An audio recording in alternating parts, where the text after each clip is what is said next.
আসসালামু আলাইকুম ওয়া রাহমাতুল্লাহি ওয়া বারাকাতুহু। সম্মানিত দর্শক, আজকের প্রসঙ্গ হলো মুফতি গিয়াসউদ্দিন তাহেরী সাহেবকে নিয়ে। সারা দিন আমাকে ইনবক্সে অনেকেই নক করেছেন, তাহেরী সাহেবের ব্যাপারে কিছু বলছি না কেন। ইতিপূর্বে আমি তাহেরী সাহেবের পক্ষে অনেক ভিডিও আপলোড করেছি, কিন্তু তাহেরী সাহেবের এরকম দেওয়ানবাগীর প্রোগ্রামে দেওয়ানবাগীর ছেলের সাথে মোলাকাত করা, মুসাফা করা এবং তার সাথে এক ভিডিওতে ফটো ওঠানি সহ এইগুলা নিয়ে কিছু বলছি না কেন। সর্বপ্রথম আমি আপনাদেরকে বলছি, তাহেরী সাহেবের কাছ থেকে সরাসরি তথ্য না জেনে আমি তাহেরী সাহেবকে দোষারোপ করতে পারছি না। ইতিমধ্যে আমরা যে একটি ভিডিও ভাইরাল হয়েছে দেখেছি, তাহেরী সাহেব সুফিবাদকে নিয়ে কিছু বক্তব্য দিয়েছেন।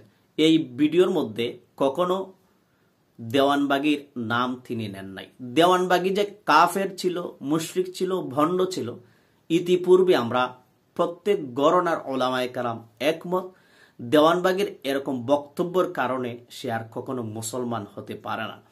কিন্তু গিয়াসউদ্দিন তাহেরী সাহেব এই প্রোগ্রামও কেন গেলেন, কার দাওয়াতে গেলেন এবং কি উদ্দেশ্যে গিয়েছেন সেটা আগে আমাদের জানার দরকার। ইতিপূর্বে তাহেরী সাহেবকে নিয়ে অনেকেই অনেক কিছু লেখালেখি করেছেন, আর তাহেরী সাহেব যে কাজ করেছেন এ নিয়ে লেখালেখি করার কথাই। তাহেরী সাহেবের কাছ থেকে আমরা যতক্ষণ না কোনো তথ্য পাবো, আমি নিজেও তাহেরী সাহেবের বিরুদ্ধে কোনো ভিডিও তৈরি করতে পারি না। কারণ এই তথ্যটি তাহেরী সাহেব নিজেই দিতে পারবেন, কার দাওয়াতে তিনি গিয়েছেন, কেন তিনি গিয়েছেন। যদি তিনি দেওয়ানবাগীর ছেলের দাওয়াতেই গিয়ে থাকেন এবং দেওয়ানবাগীকে তিনি আল্লাহর অলিদের কাতারে নেন এবং আল্লাহর অলি মনে করেন, তাহলে তাহেরী সাহেবের বিরুদ্ধে আহলে সুন্নাত ওয়াল জামাতের ওলামায়ে কেরাম ঐক্যমতে তারা তাহেরী সাহেবের বিরুদ্ধে কঠোর সিদ্ধান্ত গ্রহণ করবে।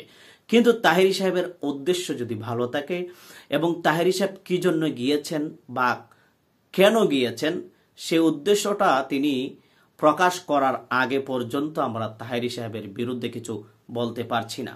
ইতিমধ্যে যারাই লেখালেখি করেছেন আপনাদের ব্যক্তিগত ব্যাপার, কিন্তু আমি মনে করি না এটা লেখালেখি করে সুন্নিয়তের জন্য আপনারা ভালো কিছু বয়ে আনবেন। আমার মনে হচ্ছে এটা সুন্নিয়তের জন্য, ইসলামের জন্য একটা ক্ষতি সাধন হচ্ছে আপনাদের লেখালেখির মাধ্যমে। আর তাহেরী সাহেবকে শেষ বক্তব্য এটাই যে আপনি সেখানে কেন গিয়েছেন, কোন কারণে গিয়েছেন, কার দাওয়াতে গিয়েছেন, কেন গিয়েছেন, এইটা অতি সত্বর আপনার ভিডিও বার্তার মাধ্যমে জাতিকে প্রকাশ করুন বা জাতির সামনে তুলে ধরুন। আর যদি আপনার নীরবতা প্রকাশ পায় তাহলে আহলে সুন্নাত ওয়াল জামাত থেকে কঠোর সিদ্ধান্ত গ্রহণ করা হবে। কারণ আমরা আর বসে থাকবো না, কারণ একজন ভণ্ডর পক্ষে সাফাই গাওয়া কখনো একজন আলেমের কাজ হতে পারে না। সো ভিডিওটি শেয়ার করুন এবং তাহেরী সাহেবের কাছে ভিডিওটি পৌঁছিয়ে দেন এবং তাহেরী সাহেব কেন গিয়েছেন সেটা যেন অতি সত্বর তাড়াতাড়ি প্রকাশ করেন। আসসালামু আলাইকুম ওয়া রাহমাতুল্লাহ।